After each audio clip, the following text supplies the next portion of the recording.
¿Qué tal? Muy buenas noches con todas y todas. Bienvenidos al Centro de Estudios de Prácticas Jurídicas y Sociales. En primer lugar, saludarlos a todos ustedes por la presencia de esta jornada académica y siguiendo pues con el calendario académico del Centro de Estudios de Prácticas Jurídicas y Sociales, el día de hoy está programada el seminario La determinación judicial de la pena, análisis teórico y práctico. Y para ello nos acompaña un distinguido expositor, doctor y también un gran amigo, el doctor Max Oliver Bengoa Valdiglesias. Él es doctor en Derecho por la Universidad Nacional de San Antonio Abad del Cusco, es magíster en Derecho Penal y Procesal Penal, con estudios de maestría en Gerencia Pública, catedrático en materia penal y procesal penal en diversas universidades del país y Academia de la Magistratura. Asimismo, también es juez especializado en la Corte Superior Nacional de Justicia Penal especializada e investigador jurídico y social. Estimado doctor, le damos la más cordial bienvenida y quedamos atentos para su exposición. Bienvenido, doctor. Querido Rodrigo, amigo, también un saludo al Centro de Estudios de Prácticas Jurídicas y Sociales que ha tenido la amabilidad de invitarnos para este conversatorio que pretende ser eso, un conversatorio, un intercambio de ideas en base a algunas pautas de pronto que podemos extraer de lo que han sido los acuerdos plenarios y el desarrollo reciente en materia de determinación de la pena, ¿no? Nuestra visión siempre desde una perspectiva no solo garantista, sino vinculada al ámbito de la realidad, ¿no? Y justamente conectando con la nomenclatura del propio centro, ¿no? Prácticas jurídicas y sociales, porque creo que todo que hacer, y sobre todo el jurídico, tiene que tener siempre un anclaje, pues, basado en la realidad social. Y una de nuestras realidades es que no necesariamente cuando se determina una pena se hace de la manera más adecuada. Es más, no siempre se llega a condenas razonables en base probatoria objetiva, sino que en muchas ocasiones se amplía, ¿no?, el contenido típico de los delitos para poder ingresar en estos la mayor cantidad de conductas punibles, lo cual no es la idea propiamente del derecho penal, sino más bien ser un limitador, pues una forma de contención del poder punitivo del Estado.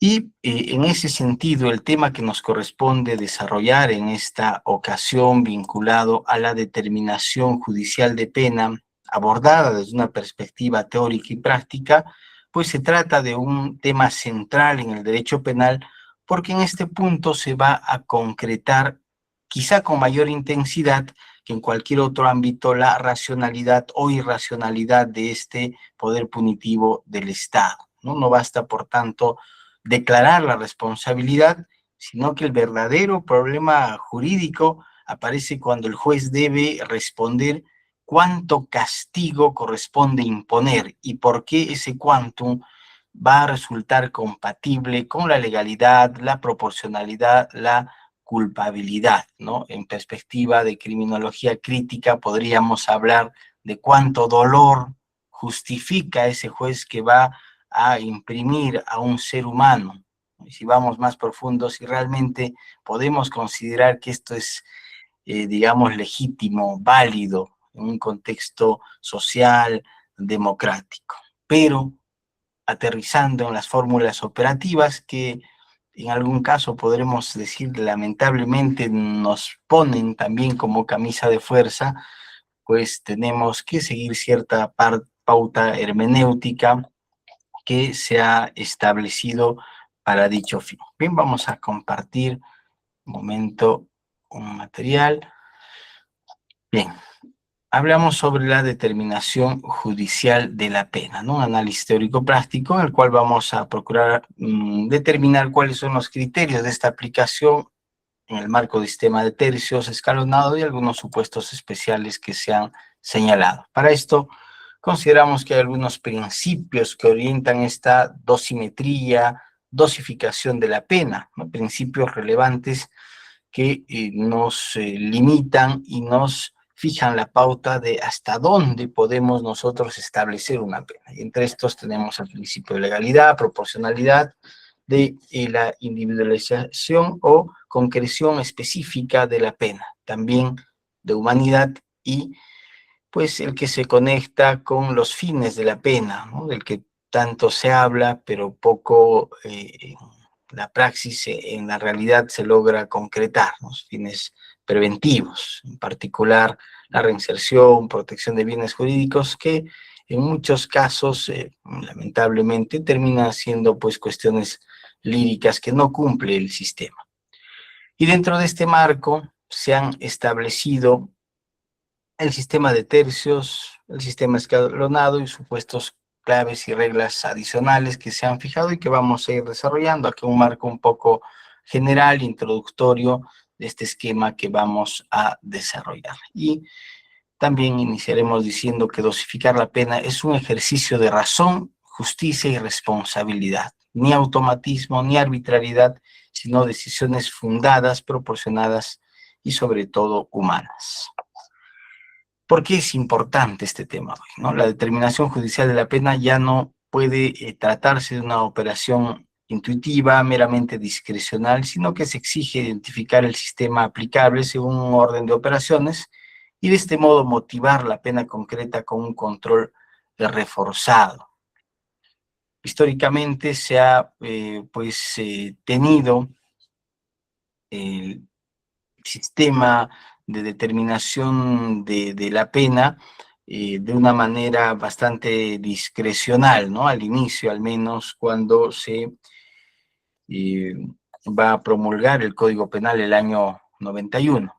Se deja sobre todo algunas pautas bastante generales en el artículo 45, 46 del Código Penal, su determinación.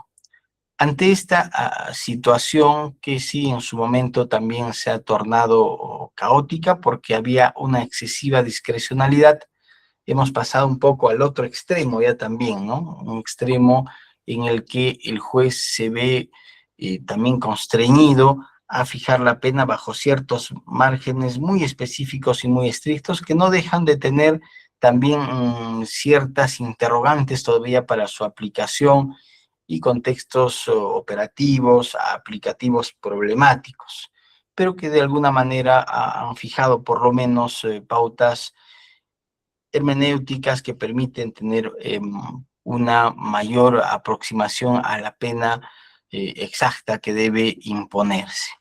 El año pasado tuvimos ocasión de conversar con el doctor Prado Saldarriaga en un taller que se realizó en la Corte Suprema, y hacíamos notar algunas de estas debilidades, deficiencias, y nos decía, para concluir de una manera muy argumentada y razonada, bueno, tienen que aplicarlo porque el mando militar así lo determina, ¿no? Evidentemente la respuesta no satisfizo del todo nuestras expectativas en cuanto a la idea de tener pues una noción también racionalizadora, limitadora de la forma en que se debe determinar una pena, porque hay situaciones, queridos amigos, y tal vez ya a manera de reflexión también lo trataremos al final, que no siempre van a estar dentro de este marco, de este campo, y considero todavía que el juez debe tener alguna forma de determinar pena en contextos que no los prevé ni la jurisprudencia ni la propia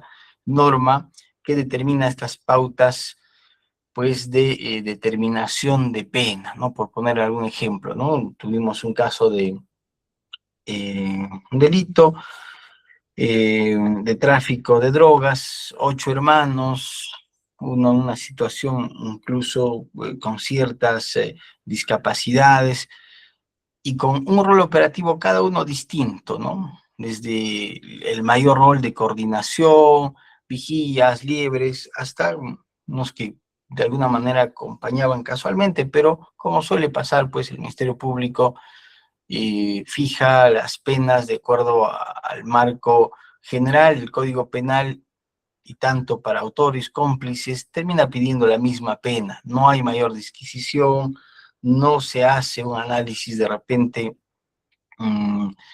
valorativo que considere las circunstancias fácticas propiamente, y eso finalmente se traduce en penas que son gravosas y en su caso injustas, ¿no? Por eso es que todavía abogamos porque el juez pueda tener este margen de discrecionalidad y poder aplicar la pena según pues cada hecho en concreto. No todas las participaciones son iguales. Pero bueno, este es un tema tal vez extra a lo que vamos a desarrollar. Nos vamos un poco más al margen ya matemático de las pautas que ha fijado pues nuestra normativa y jurisprudencia. Recordemos que, como veníamos diciendo antes, no había una pauta que determine cómo se debía fijar las penas. Sin embargo, ya por el año 2015 se establece la sistemática de tercios, y en la cual se va a establecer una forma general de cómo debía determinarse esta pena cuando concurrían circunstancias agravantes, atenuantes, y que luego también ha traído cierta problemática, preguntas, y por eso es que se gesta el sistema escalonado. Actualmente, conforme al acuerdo plenario 1 de 2023, se señalaba pues en su parte expositiva que había un marco incoherente, insuficiente, y que se necesita corregir estas distorsiones en la aplicación de la pena, considerando necesario la coexistencia de modelos o sistemas de aplicación de pena, ¿no? Y es así que se va a distinguir entre el sistema de tercios y el sistema escalonado. En ese entender, la primera pregunta ya no es cuánto, sino qué método corresponde aplicar según cada caso. El 2025, el año pasado, además se han dado otros instrumentos, o más bien se han fijado otras reglas, como el Acuerdo Plenario 2 de 2024 y la Ley 32.258, que limitan la reducción en tentativa y precisan la bonificación por el plazo razonable, ¿no? Porque ha habido cuestionamiento, como siempre, el clamor, pues muchas veces mediático, y en el cual se cuestionaban estas pautas interpretativas, y finalmente se han decantado por limitar la reducción de pena en algunos de estos casos, sobre todo tentativa, y la bonificación por el plazo razonable. Muy bien. Esta es la evolución jurisprudencial que hacíamos mención hace un momento en cuanto a los acuerdos plenarios. Uno, el de residencia habitualidad del 2008, el 2009 sobre concurso real, distinción entre pena abstracta, concreta. El acuerdo plenario 1 de 2023, relevante, y el que fija en realidad esta distinción, establece la distinción entre los dos sistemas. Y finalmente las pautas adicionales y reformuladoras del 2025. Entonces podemos ver una evolución del sistema hacia una técnica más operativista, por así llamarlo, o llamarla, en la cual se van a fijar criterios más, digamos, cerrados, inflexibles en cuanto a la determinación de la pena. Se va a reducir drásticamente la discrecionalidad judicial para, según la propuesta jurisprudencial, pues evitar respuestas desproporcionadas, ¿no? Esto vamos a analizarlo también posteriormente para ver si realmente cubrimos con toda esta expectativa. Pero vamos, empecemos con las pautas que nos da cada uno de estos sistemas, ¿no? El sistema de tercios, que se establece en el artículo 45A del Código Penal y que hace una división tripartita. En el tercio inferior, atenuantes o ausencia de circunstancias que den agravación al hecho. Tercio intermedio, concurren atenuantes y agravantes. Y en el tercio superior, solo agravantes. Nos fija tres operaciones básicas a saber, ¿no? La identificación del marco legal mínimo y máximo. Luego, dividir en tres segmentos equivalentes, es decir, ¿no? Tenemos una pena de 6 a 20 años, tendremos que ver y restar, ¿no?, el máximo con el mínimo, cuántos años quedan en ese espacio, y dividirlo en 3 segmentos.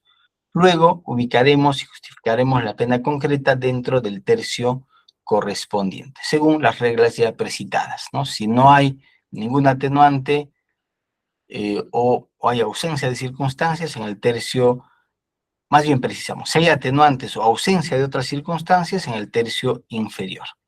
Si concurren atenuantes y agravantes, tercio intermedio, y en el tercio superior cuando haya solamente agravantes. Hasta allí creo que no había mayor complicación, salvo cuando se presentaban algunas circunstancias extraordinarias, ¿no?, como la tentativa o supuestos de agravantes cualificadas, reincidencia, habitualidad. ¿Cómo se iba a fijar la pena en estos supuestos, ¿no?, en el que se tenía que reducir la pena? Teníamos que crear un nuevo tercio, algunos jueces lo hacían, o simplemente existía un marco abierto en esos nuevos espacios punitivos. Y esto justamente generó dificultades problemáticas. También generó dificultades cuando hablábamos de delitos agravados, en los cuales había varias circunstancias agravantes específicas, ¿no? Cómo se debía fijar, cómo se operativizaba eso dentro del marco de tercios. Cada quien trató de adecuarlo y establecer, digamos, criterios que de alguna manera permitieran operativizar la norma penal. Es así que se ve la necesidad del sistema escalonado como método para delitos con agravantes específicas, ¿no? Y la lógica de este modelo es que no distribuye simplemente un marco físico, sino más bien va a construir un espacio punitivo relevante, asignando eficacia temporal a cada agravante específica concurrente. Va, en otras palabras, fijar un espacio punitivo para cada agravante, de modo que si hay más agravantes, se determinará también más espacios punitivos que se deberán dividir, y de acuerdo a la cantidad de agravantes que concurran ya en el caso concreto, se tendrá que determinar la pena. En ese sentido, el primer paso corresponde definir el espacio de punibilidad si concurre alguna causal de aumento o disminución, ¿no? Dando respuesta un poco a la problemática que había. ¿Qué pasa si debo fijar la pena por encima o por debajo del máximo y mínimo de la pena? Entonces, si tenemos que hay, por ejemplo, reincidencia, tendremos que movernos hacia arriba y con todo el espacio punitivo, ¿no?, desde la pena mínima máxima hasta llegar a un nuevo máximo. Y si es una tentativa, también disminuiremos lo que corresponda. Y luego ingresamos a dividir este espacio entre el número de agravantes específicas del tipo, ¿no?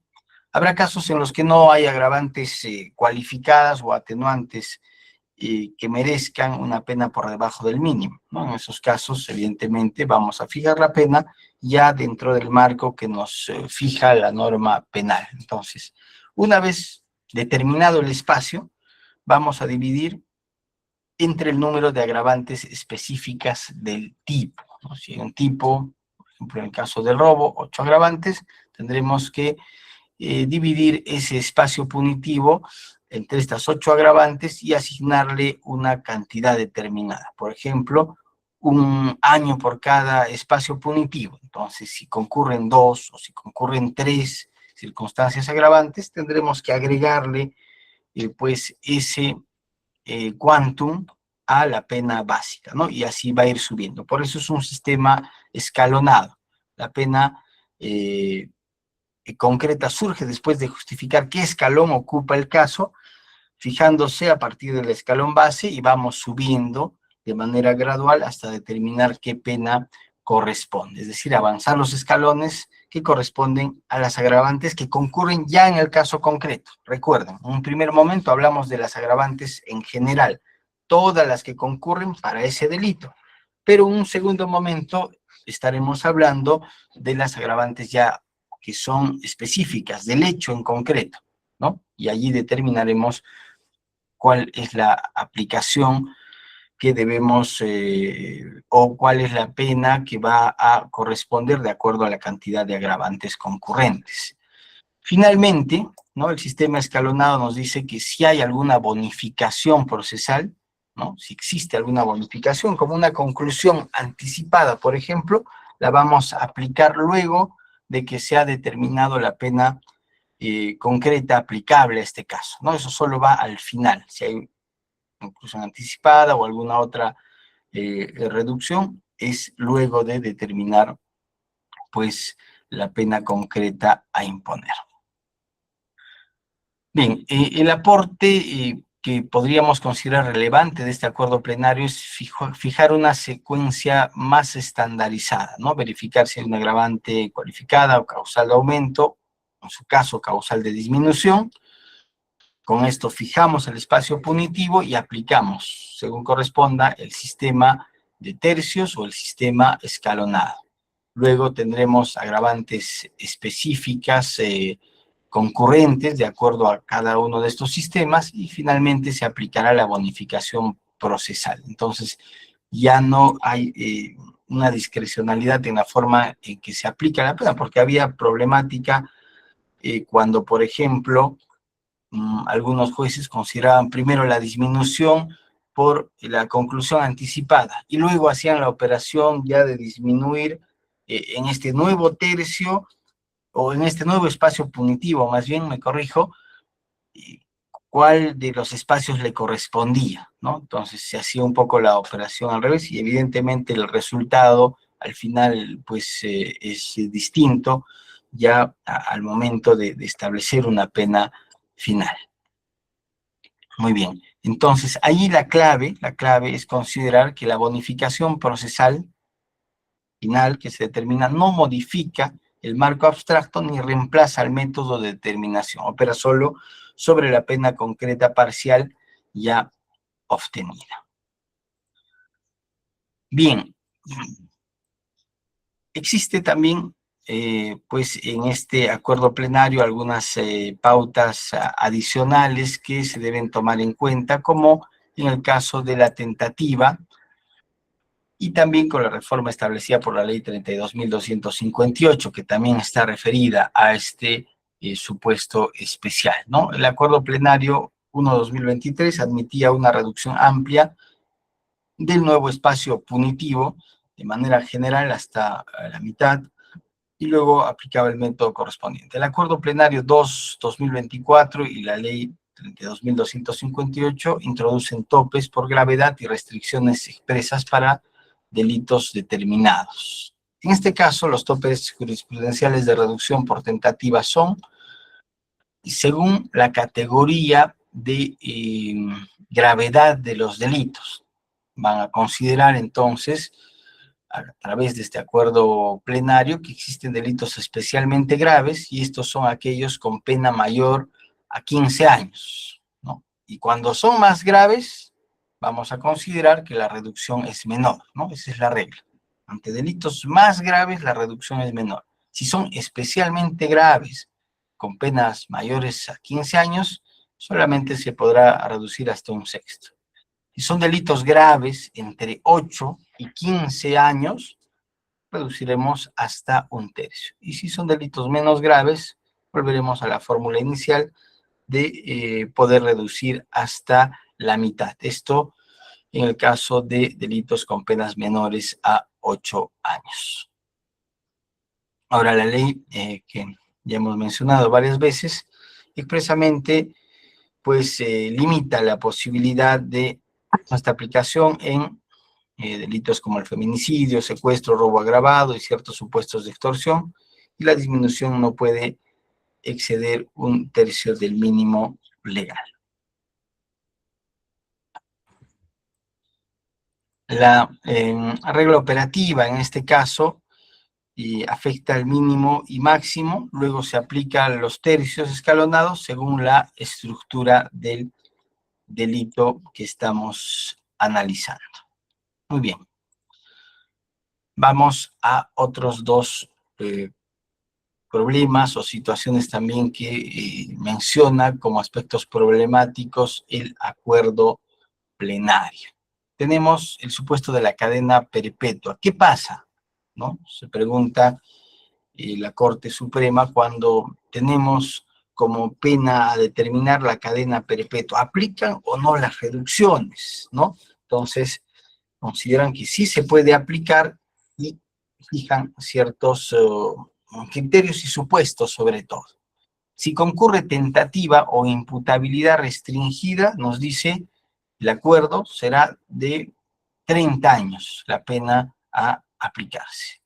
Si concurren otras causales de disminución o determinadas bonificaciones, llámese conclusión anticipada, estaremos ante una pena de 35 años. En este caso ya no hay una aplicación escalonada ni por tercios, sino que hay una pena final que se determina básicamente considerando pues que la cadena perpetua, al ser atemporal, lo que puede hacer es bajarse al límite máximo de penas temporales que puede existir, ¿no? Entre los 30 a 35 años, que se ha fijado como una pauta, digamos, razonable a disminuir en estos casos.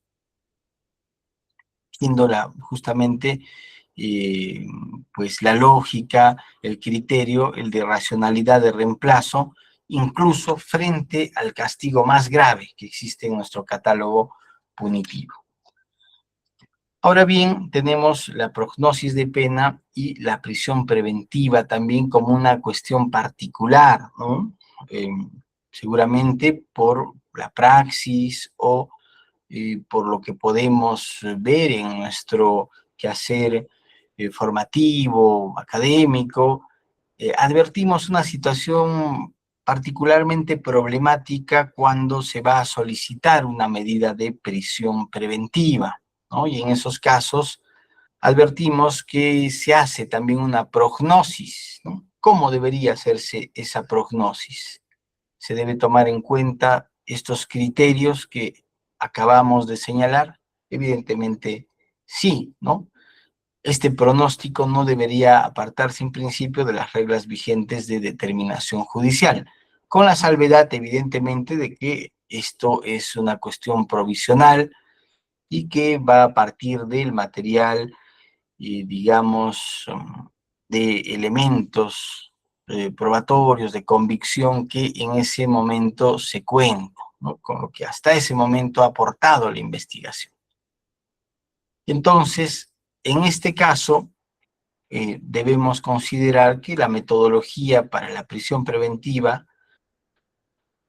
debe considerar utilizar tanto lo que es el sistema de tercios o el sistema escalonado según sea de aplicación para el delito que se está imputando en ese caso, ¿no? Eso sería lo coherente. A veces se fijan las pautas de la prognosis un poco al arbitrio judicial de lo que podría ser y no tenemos mucha claridad. Y a veces también, seamos claros y realistas, pues el Ministerio Público para lograr la prisión preventiva procura pues caer en el inflacionismo también de señalar uno y otro delito cuando tal vez solo concurre un delito y estamos ante supuestos de concurso incluso aparente, ¿no? Pero la idea es lograr una pena más alta, es inflar el globo y para esto pues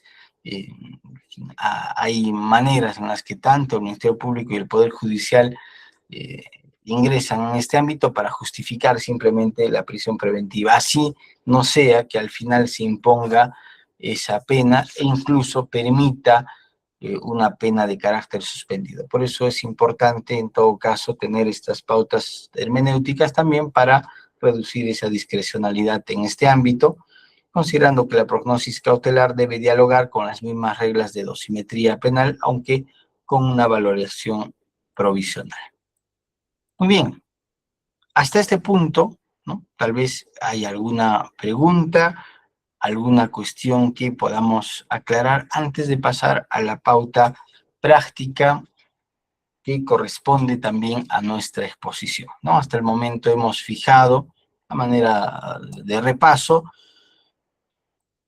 la existencia de dos sistemas, ¿no? El sistema de tercios, que determina, pues, a través de tres espacios punitivos, la fijación de la pena, ¿no? Primero parte de una pena combinada, de un mínimo máximo, se determina la pena abstracta, eligiendo el tercio aplicable según las circunstancias del delito, y finalmente la pena concreta dentro de ese espacio punitivo. Hay veces también hay cierta problemática para determinar ya la pena concreta, porque hay espacios punitivos que son extensos, ¿no? En algunos casos podemos tener, por poner un ejemplo general, un delito que vaya de una pena de 4 a 8 años, ¿no? No es mucha la distancia, digamos, entre la pena mínima y máxima, pero en otros casos, que va de 6 a 20 años, por ejemplo, el homicidio, pues el espacio es mayor. Y si tengo un tercio, que por ejemplo va a ser de 5 años es bastante, ¿no? ¿Cómo fijo finalmente la pena en ese espacio de 5 años? ¿Por qué no le pongo la pena menor en ese tercio o la pena mayor, ¿no? Allí es necesario acudir ya a los principios también más generales de aplicación de la pena, el artículo 45, y también la entidad del caso en concreto en cuanto a afectación que se ha podido generar, ¿no? Son cuestiones que de repente ya en la práctica se pueden aplicar, o también recurrir a principios que puedan permitir una aplicación siempre desde el lado de la racionalidad punitiva, ¿no? Entonces, luego de eso hemos hablado del sistema escalonado, que es excepcional para delitos en los cuales existen circunstancias agravantes específicas, ¿no? Y en este caso, además, de acuerdo a la jurisprudencia, el Acuerdo Plenario 1/2023, se ha determinado formas de aplicación cuando existen, pues, supuestos de agravación más allá del máximo o de disminución por debajo del mínimo, ¿no? Estableciendo la forma de aplicar la pena en escalones, ¿no? Verificando la cantidad de agravantes que existe para cada caso en concreto, y de acuerdo a la cantidad ya específica de agravantes que concurren en relación al hecho que se está imputando, se determinará, pues, ir subiendo en esos escalones. Y finalmente hemos hablado de estos supuestos claves, reglas adicionales en tentativa, también el plazo razonable, y cuando concurren algunas otras circunstancias que implican mover ese espacio punitivo. Bien. Bueno, no habiendo alguna otra cuestión, pregunta, vamos a verificar cuál es esa ruta que debemos seguir para determinar la pena en una sentencia. Proponemos este método, digamos, general, ¿no? Primero, fijar el marco legal base del delito. ¿Qué pena estamos hablando según cualquier delito que se encuentra en el catálogo punitivo de la parte especial de la norma? Luego, identificar si el tipo trabaja con circunstancias genéricas o con agravantes específicas. Si trabaja con circunstancias genéricas, ya lo hemos dicho, seguramente inmediatamente se ha venido a nuestra mente, es pues el sistema de tercios. Pero si trabajamos con agravantes específicas, tendremos que aplicar el sistema escalonado. Ahora, de ser el caso, si hay circunstancias agravantes cualificadas o atenuantes que van por debajo del mínimo de la pena, tendremos que considerar la modificación del espacio punitivo, ¿no? Esto si concurre, por ejemplo, tentativa, imputabilidad restringida, agravante cualificada o causal de aumento, ¿no? En estos casos se mueve todo el marco punitivo. Si tengo que subir un tercio por encima, movemos un tercio de la pena mínima, y por encima también de la pena máxima un tercio. Se mueve todo el espacio punitivo. Luego de identificado este ya espacio en concreto, que también puede ser solamente el que determina la norma, ¿no? No siempre va a haber estas circunstancias de tentativa, imputabilidad restringida o agravantes cualificadas. Si no concurren estas circunstancias, especiales, pues vamos a estar en el marco o punitivo específico. Por ejemplo, en el delito robo, simplemente quedarán, si no concurren en el hecho en concreto alguna de estas circunstancias, pues en la pena que corresponde. Y allí aplicaremos el método que corresponda. Ya hemos dicho, si hay circunstancias genéricas, tercios, si es con agravantes específicas, el sistema escalonado. Luego, aplicamos la bonificación procesal o la reducción por plazo razonable si procede, ¿no? Que puede ser bonificación procesal por conclusión anticipada. Y finalmente la motivación de la pena concreta final con legalidad, proporcionalidad y culpabilidad. También hemos dicho que siempre va a haber un margen, ahora sí, mucho menor, pero siempre va a haber un margen de discrecionalidad, tanto en el sistema de tercios como en el sistema escalonado, porque no te va a fijar una pena en días, ¿no? Como en algún caso se pretende incluso que sea lo más delimitado, ¿no? Siempre vamos a tener que atender al caso en concreto y según eso motivar la pena concreta final. Muy bien. Vamos a verificar algunos ejemplos prácticos de la determinación de pena. Vayamos primero con 3 supuestos del sistema de tercios. El caso 1, un supuesto de homicidio simple, consumado, artículo 106, marco legal de 6 a 20 años, donde no concurren atenuantes ni agravantes genéricas. No hay bonificación procesal. Tal vez este es el supuesto más simple, más básico. Tenemos la pena en el marco legal base de 6 a 20 años. Luego vamos a la división en tercios. Entre 6 y 20 años hay 14 años. Cada tercio va a equivaler a 4 años y 8 meses. Ahora seleccionamos el tercio. Si hemos dicho que no concurren agravantes o no concurren atenuantes ni agravantes genéricas, nos vamos al tercio inferior. Y aplicando, luego una motivación ya para la individualización concreta, si tenemos una pena entre 6 a 10 años y 8 meses, podríamos fijar una pena de 8 años de pena privativa de libertad, ¿no? Tal vez yéndonos hacia un espacio intermedio y considerando las circunstancias, como decíamos, más específicas del caso en concreto. Entonces, repasando, hemos tenido un marco legal de 6 a 20 años, el valor de cada tercio, 4 años, 8 meses, corresponde entonces el tercio inferior. Y en este tercio inferior hemos procurado una aplicación proporcional yéndonos más o menos a un espacio intermedio entre los 6 años y 10 años y 8 meses, ¿no? Fijando una pena final de 8 años. Muy bien, vamos a un siguiente supuesto, siguiente caso. Un supuesto de homicidio simple consumado. Igual, marco legal de 6 a 20 años, concurre una atenuante genérica, ¿no? La reparación voluntaria, y una agravante genérica, un motivo fútil. No hay bonificación procesal. Volvemos al mismo marco, 6 a 20 años, cada tercio de 4 años y 8 meses. En este caso, sí concurren circunstancias de agravación y atenuación. Por tanto, la pena concreta se determina dentro del tercio intermedio.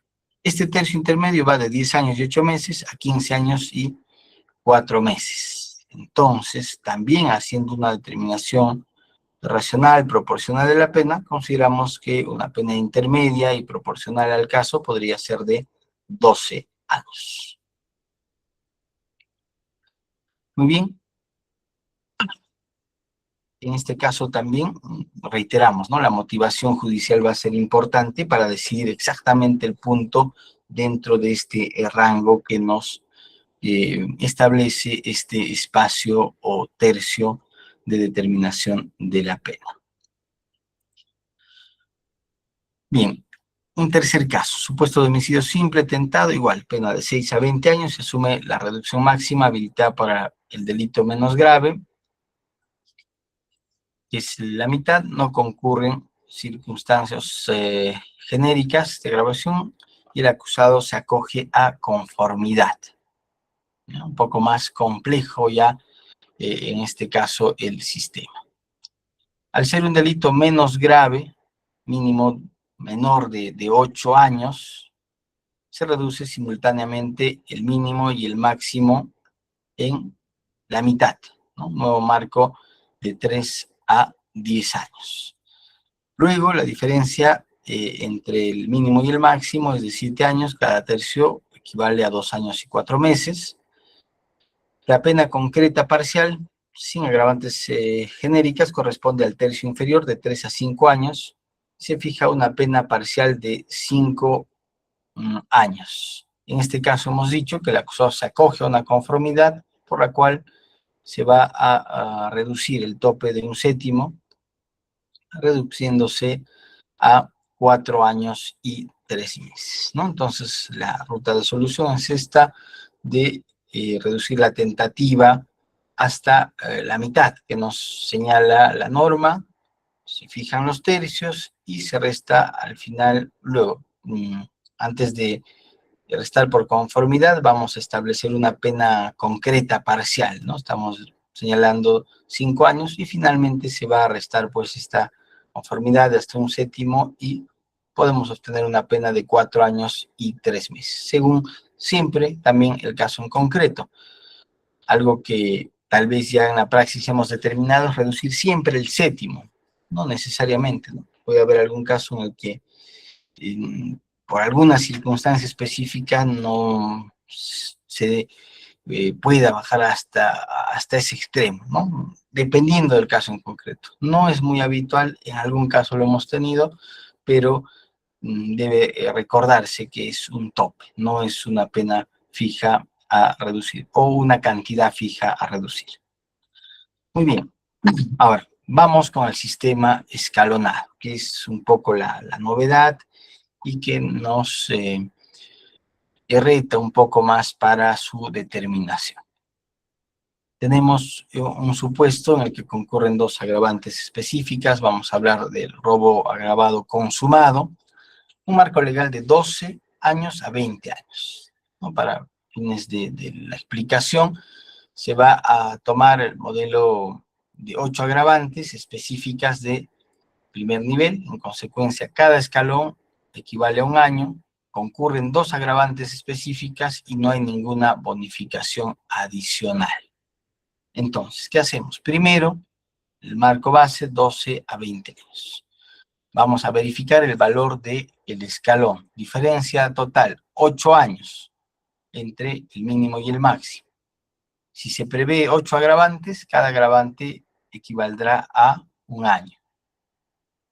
Luego verificaremos en el caso concreto qué cantidad de agravantes hay. Ya hemos dicho, ¿no? Como propuesta del caso que estamos poniendo como ejemplo, que concurren dos agravantes específicas. Entonces, ¿qué haré? Subiré 2 escalones por encima del mínimo legal. Si tenemos una pena concreta,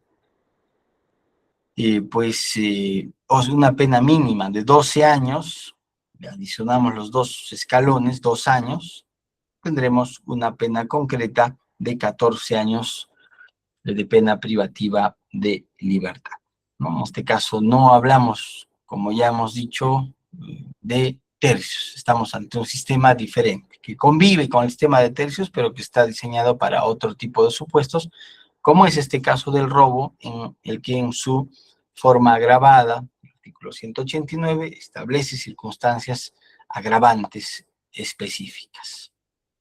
Muy bien, entonces, en este caso, concretamos en una pena de 14 años. Vamos a otro supuesto del sistema escalonado. Caso 2, ¿no? Supuesto con una agravante específica y circunstancias excepcionales. Robo agravado consumado, marco legal 12 a 20 años también, concurre una sola agravante específica, además el juez aprecia circunstancias excepcionales del artículo 45, incisos 1 y 2, debidamente motivadas. Si cada agravante vale un año, un agravante llevaría ordinariamente la pena a 13 años, ¿no?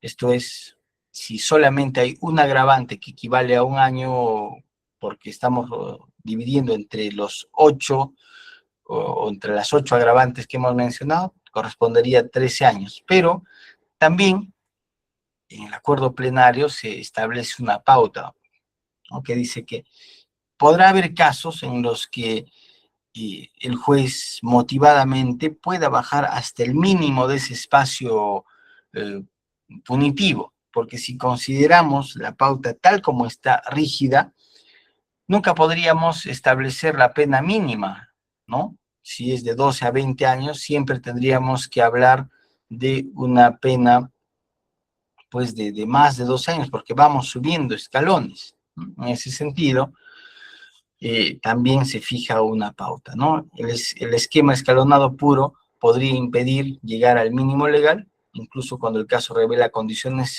particulares, excepcionales, que también hemos señalado al comienzo de la exposición. Entonces, la regla correctiva es que cuando existen estas circunstancias especiales, entre otras, también podemos considerar carencias socioculturales, se puede mover en ese escalón el juez y llegar hacia el mínimo de la pena. Esto con una motivación reforzada. En ese caso, la pena se fija en 12 años y ya no en 13. No podemos bajar al extremo inferior de manera motivada. Pero la reducción también es mucho menor y también requiere de pues una fundamentación reforzada y hay un mayor control sobre esta reducción.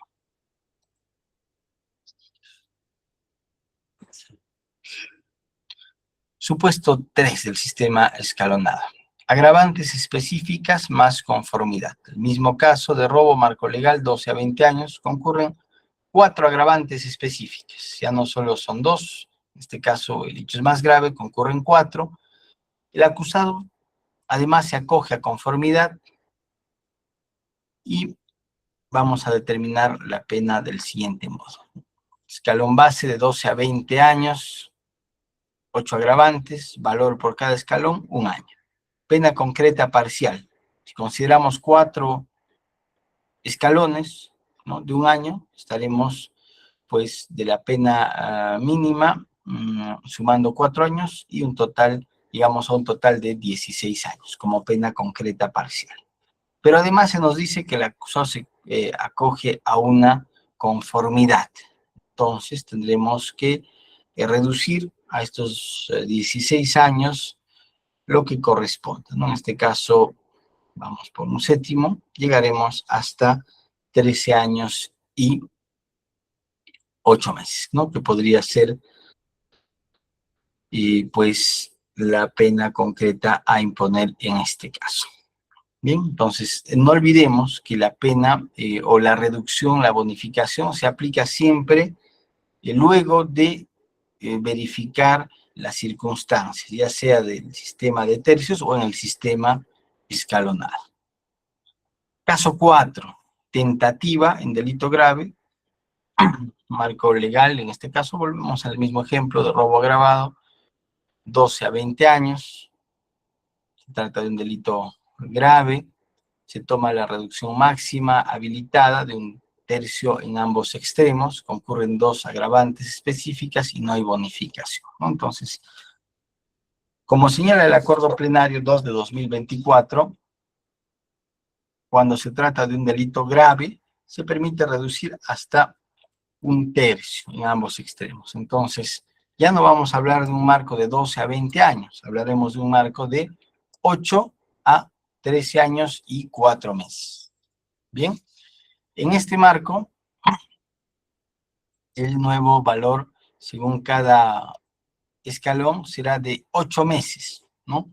Ya que vamos a dividir ese nuevo espacio punitivo y dividirlo entre la cantidad de agravantes. Y en este caso ya nos da una cantidad menor, ¿no? De 8 meses.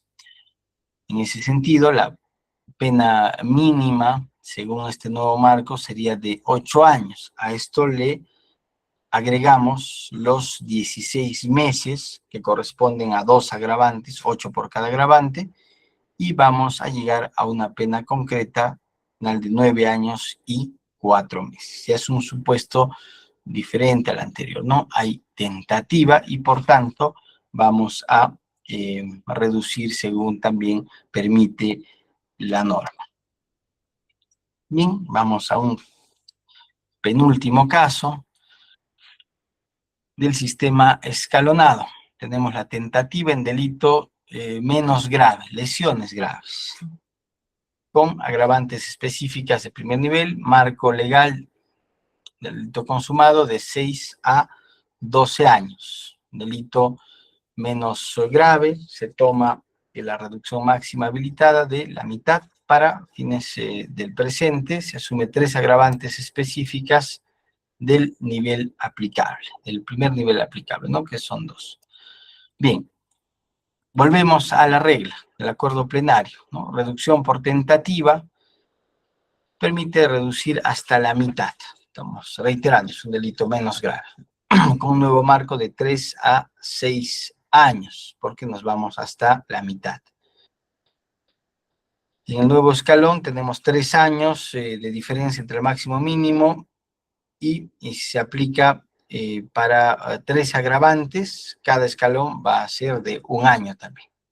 2 agravantes específicas, 2 escalones sobre el mínimo tentado, y por tanto a los 3 años subimos 2 años adicionalmente y quedamos en una pena final de 5 años.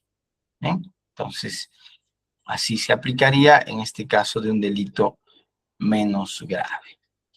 Finalmente, vamos a un supuesto de tentativa en delito especialmente grave, un supuesto de tráfico ilícito de migrantes, con agravantes específicas de segundo nivel, ¿no? Cuando hablamos de primer y segundo nivel, recordemos que hay delitos en los cuales no solo se establecen agravantes en una sola categoría, sino que hay supuestos de mayor agravación aún que también consideran otras agravantes adicionales, ¿no? Entonces, por eso hablamos de primer y segundo nivel. Ya, en este caso, el marco legal es de 25 hasta 35 años. Se trata de un delito especialmente grave, conforme hemos visto, ¿no? El acuerdo fija delito especialmente grave, más de 15 años. Se toma la reducción máxima habilitada, 1/6, y para el presente caso se considera la concurrencia de 5 agravantes específicas, ¿no? Aplicables a este nivel que hemos señalado, concurriendo 3. ¿Cómo vamos a resolver en este caso? Primero, tenemos la reducción por tentativa. Al ser especialmente grave, la reducción es la menor que establece el sistema, ¿no? De 1/6 en ambos extremos, nuevo marco de 20 años y 10 meses a 29 años y 2 meses. Ahora, fijamos el valor por cada escalón. Esto es la diferencia entre, el mínimo y el máximo de la pena, que en este caso es de 8 años y 4 meses, es decir, un total de 100 meses. Entre 5 agravantes que va a tener este delito, ¿no? Como agravantes específicas de segundo nivel, vamos a considerar que cada escalón va a tener una equivalencia de 20 meses para poder agregar la pena menor, ¿no? Si tenemos 3 agravantes específicas, esto va a ser un equivalente a 5 años. Es decir, si teníamos 20 años y 10 meses en el extremo inferior, con los 5 años adicionales llegaremos a una pena final de 25 años y 10 meses. En este caso, la solución es hacia arriba. Vamos a mover el marco punitivo de esa manera, ¿no? Se va a sumar esta cantidad, este quantum de pena por las 2 agravantes. Bien, entonces tenemos en este caso pues diversos supuestos que hemos planteado de acuerdo a cada supuesto problemático o los más habituales que pueden concurrir, porque evidentemente podemos tener muchísimos más casos supuestos de reducción, incluso por el tema también del plazo razonable, pero lo que vamos a hacer en cada caso es seguir la secuencia que hemos determinado, ¿no? En este caso, a manera de conclusión, ¿qué debemos ver antes de calcular, ¿no? Primero debemos tener como pregunta de entrada, ¿el tipo penal solo admite circunstancias genéricas o incorpora agravantes específicas? Y este va a ser el criterio delimitador, el parteaguas, digamos, para considerar si estamos ante un delito que corresponde su determinación bajo el sistema de tercios o si estamos ante un caso que debe tomar en cuenta el sistema escalonado. En el sistema de tercios, vamos a reiterar a manera de repaso que se aplica cuando el delito solo trabaja con circunstancias genéricas, ¿no? La base legal inmediata, el artículo 45A, 46 también del Código Penal. En este caso se va a dividir el marco punitivo en 3 partes. Se elige el tercio que corresponda a la regla que fija pues, el Código Penal. Si no hay ninguna circunstancia agravante o solo hay atenuantes, será el tercio inferior. Si hay ambas circunstancias agravantes y atenuantes, el tercio intermedio, y si solo hay circunstancias agravantes, el superior. En el caso de tentativa, primero se reduce el marco y luego se divide en 3. Eso es lo que nos dice el acuerdo plenario, que debemos mover el espacio punitivo y luego determinaremos la pena. Y finalmente, si hay bonificación, recién vamos a aplicar sobre la pena concreta. En el sistema escalonado se aplica, ¿no? La regla es que se aplica cuando el tipo incorpora agravantes de carácter pues, específico. La base jurisprudencial, el acuerdo plenario 1 de 2023 y las precisiones que hizo posteriormente el acuerdo plenario 2 de 2024. La operación consiste en dividir la diferencia del marco entre el número de agravantes del nivel aplicable. El resultado corresponde sumar el valor temporal de las agravantes concurrentes de manera escalonada, ¿no? Cuanto más agravantes concurran, de acuerdo al caso en concreto, iremos subiendo a partir de la base o de la pena inferior. Ahora, si hay tentativa, primero se genera un nuevo marco y luego se recalcula cada escalón. No solo si hay tentativa, ¿no? Si hay alguna circunstancia que determina el recálculo del espacio punitivo, como podría ser también una circunstancia de agravación cualificada, en este caso la reincidencia, habitualidad, ¿no? Fijamos para abajo o para arriba el marco punitivo y luego se hace la operación. Finalmente, siempre vendrá la verificación de la bonificación, que se aplica al final de la determinación de la pena concreta parcial, ¿no? A esta pena se va a reducir finalmente lo último que se puede considerar según el caso en concreto. Lo más habitual, usual, pues es considerar el tema de la conclusión anticipada. Bien, entonces, 5 pautas que podemos tener en cuenta son fijar el marco legal del delito, identificar las circunstancias genéricas o específicas, aplicar las causales que modifican el marco punitivo, elegir el sistema correspondiente, calcular la pena concreta parcial de acuerdo a este sistema y finalmente aplicar la bonificación procesal o el plazo razonable, ¿no? El plazo razonable también se va a aplicar ya al final de todo el cálculo operativo que corresponde según cada sistema de determinación de pena. Muy bien, entonces, queridos amigos, a partir de esta exposición hemos querido tanto abordar un marco general teórico de lo que es este sistema de determinación de pena a la peruana, ¿no? Siempre con sus particularidades, no es un sistema de origen, no es un sistema que ha ido evolucionando, que seguramente seguirá evolucionando y deberán seguir haciéndose ajustes según también la problemática que pueda presentarse en cada caso en concreto.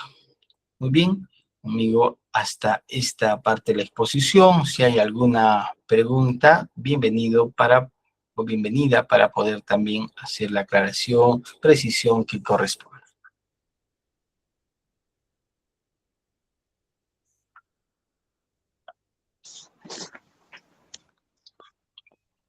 Muchas gracias, estimado doctor Max, por la brillante exposición. Así que estamos atentos a las preguntas de los participantes.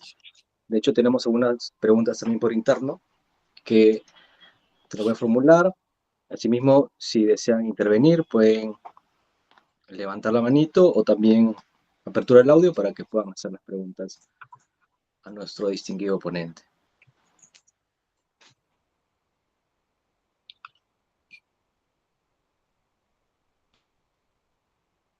Sí, tenemos acá, estimado doctor Max, una pregunta que señala lo siguiente: ¿la pena de vigilancia electrónica personal también se puede determinar judicialmente? Es una pregunta que nos hacen por interno. También se puede determinar Judicialmente.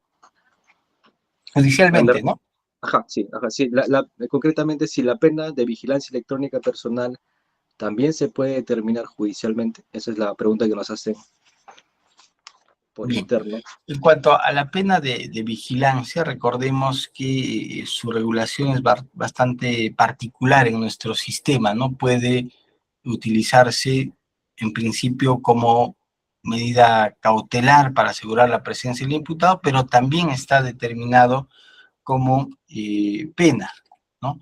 Y si esto es así, también vamos a tener que considerar para su aplicación que tenga que tener un marco lógico de racionalidad como para los otros tipos de pena, ¿no?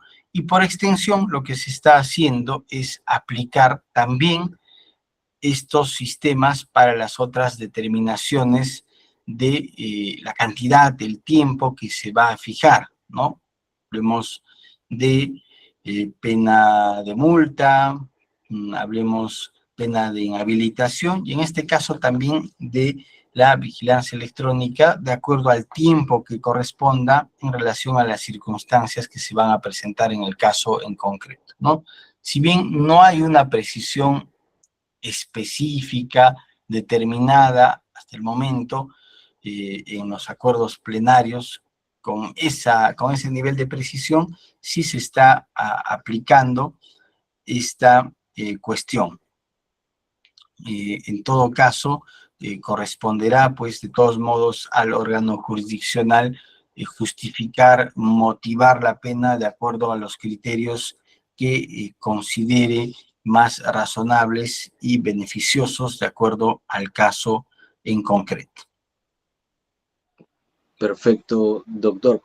Una siguiente pregunta es, respecto a la determinación judicial de la reparación civil en el proceso penal, ¿qué criterios a utilizar? O sea, ¿qué criterios se deberían utilizar respecto a la determinación judicial de la reparación civil en un proceso penal?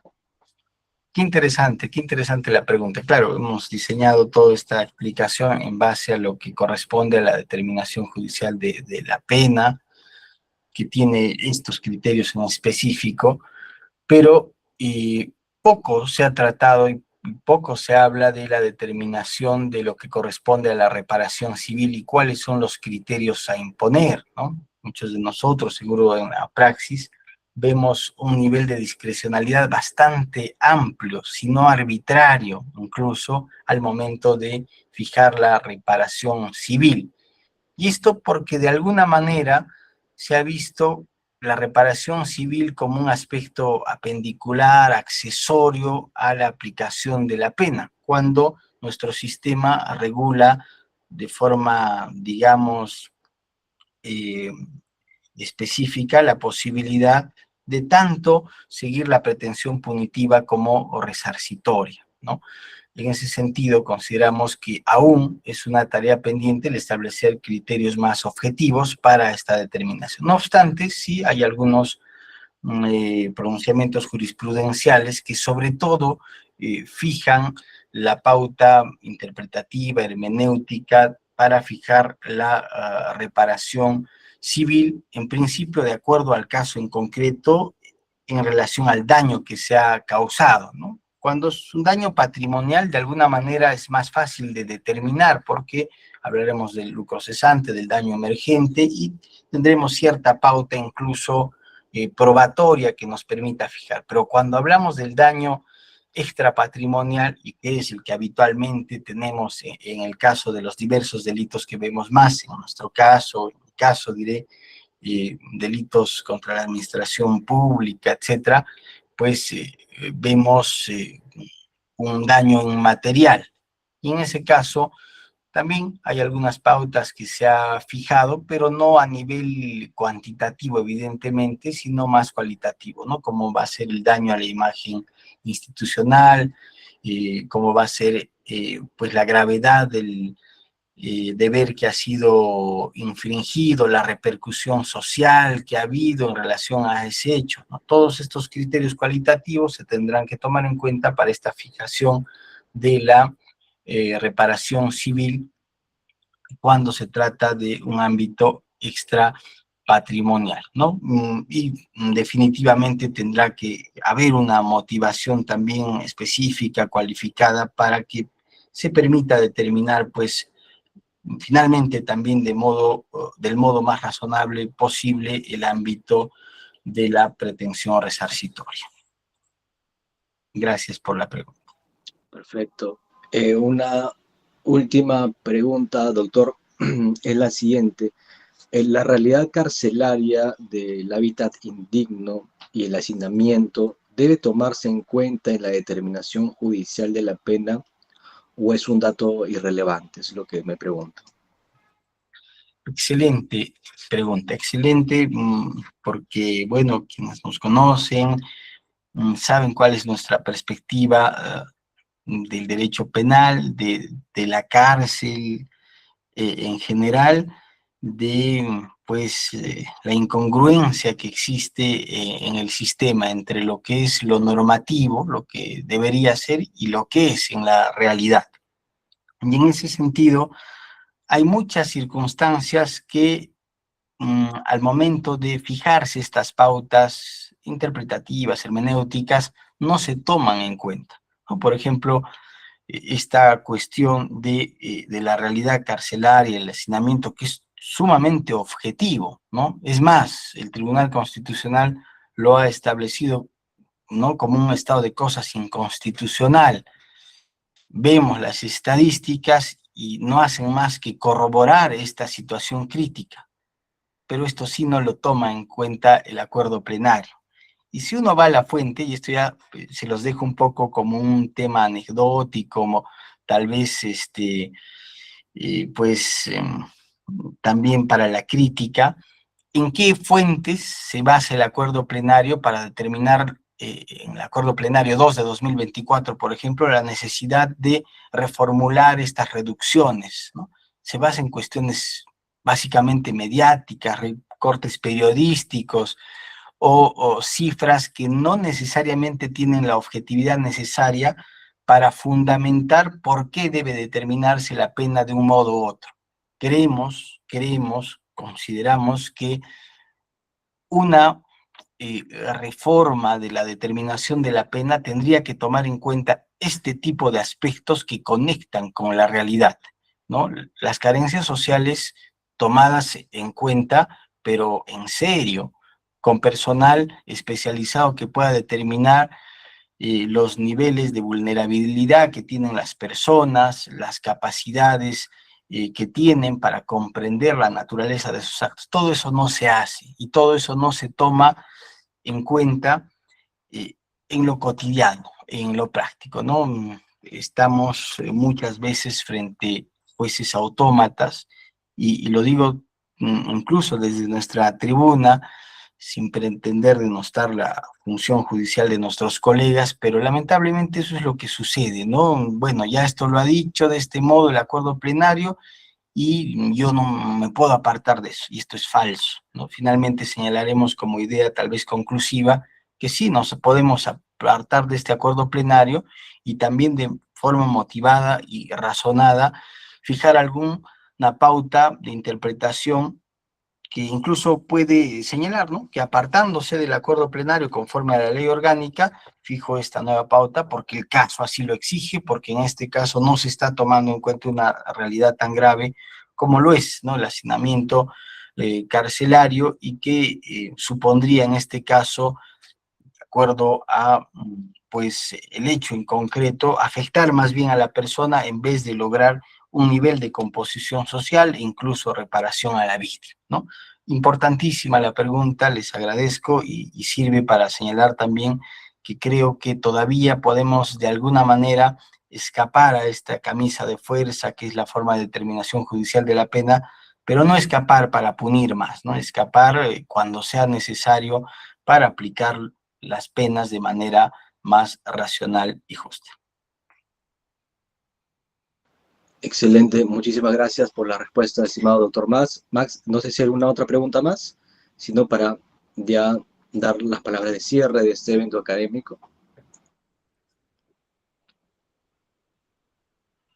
Bien, creo que esas han sido todas las interrogantes que se ha tenido respecto a la disertación del día de hoy. Estimado doctor Max, agradecer nuevamente por su participación, por su brillante exposición. Creo que ha ilustrado bastante sobre ese tema de la determinación judicial de la pena, y creo yo es un tópico que no necesariamente se conoce mucho, sobre todo, por ejemplo, en el tema del litigio, como que es un tópico un poco especializado y es muy importante justamente lo que he expuesto porque ha ilustrado bastante bien el tema.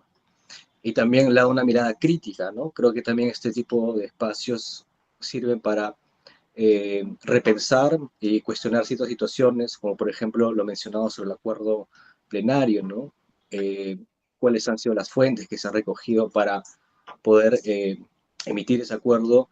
Sin embargo, vemos que no se corresponde con la realidad. Estimado doctor Max, agradecerle, esperemos que este no sea el primer evento y el último, ¿no?, sino el de muchos más que gustosamente lo vamos a invitar, esperamos que también pueda aceptar. Asimismo, también queremos saludar a la participación de que se han unido, también hay alumnos de la base del año 2022 de la Facultad de Derecho de San Marcos, ¿no? También se han unido de alumnos de la UPC, entre otras universidades que se han enlazado a esta jornada académica. Estimado doctor, nuevamente agradecerle y esperamos contar con su participación en una siguiente jornada académica. Muchísimas gracias. Muchísimas gracias, apreciado Rodrigo, amigo entrañable y con el cual hemos compartido muchas experiencias también académicas desde la cantera de los críticos del derecho penal. Creo que eso hace falta cada vez más, no más en estos contextos inmediatos de lo político que nos invitan a repensar pues si estamos haciendo lo correcto en el ámbito de lo punitivo. Y creo, aprovechando este contexto, ¿no?, cuando vayamos a decidir, fijémonos como brújula qué dice el político sobre el aspecto punitivo, y ahí nos vamos a dar cuenta si nos aproximamos más a lo democrático o a lo autoritario, ¿no? Creo que es algo sumamente importante. Y finalmente, bueno, gustoso de compartir este espacio, voy a alcanzarle las diapositivas que con cariño hemos trabajado. Creo que se concreta allí las reglas operativas, y es un esquema que puede utilizarse tal vez para otros delitos, y que reitero, ¿no?, de manera muy afectuosa se los alcanzamos también al Centro de Estudios. Muchísimas gracias, un fuerte abrazo para todos. Muchísimas gracias, estimado doctor. Un fuerte abrazo para usted también y muchísimas gracias a todos los participantes que han asistido a esta jornada académica. Para otra oportunidad nos veremos. Un Muy buenas fuerte noches. abrazo, muy buenas noches, gracias.